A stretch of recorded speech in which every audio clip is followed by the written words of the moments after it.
So I'm showing you around old town, the ancient town of Otsir. Probably my grandmother have might have played here during her childhood times.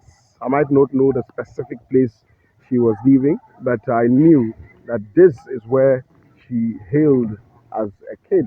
So I'm showing you around. So this is ancient Otsir town. You could see that some of the buildings are actually demolished because they were made of mud houses. As you can see, they are very old buildings around here. So let me show you around.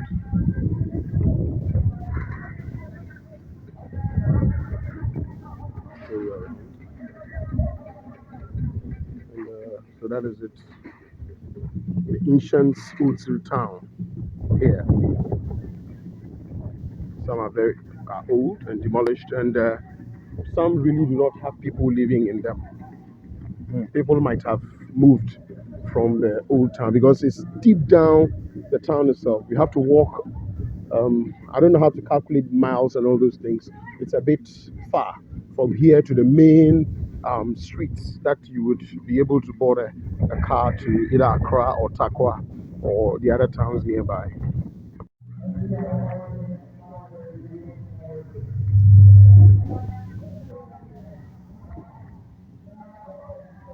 You can see this person died 1872.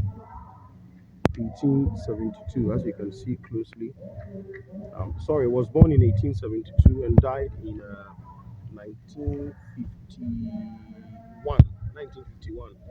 Where were I? There was nowhere to be found. And you can see this cemetery, this grave. The person died in 1939. 1939. Where were I? There were nowhere to be found. This grave is also very old. As you can see, let's get closer. This person is called Kofiata, and Ejo Kofiata died in 1941.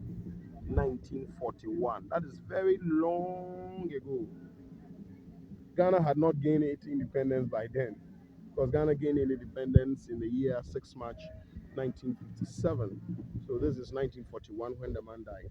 Died in pre-Ghanaian times. That is pre-colonial. Is it pre-colonial? Colonial? I don't know. So this is Madame Adjoa Adi, and died in 26 September 1970 something. It's not clear here, but she was aged, that is 96 years old. So you see, this grave is also very old, very ancient, as you can see for yourself.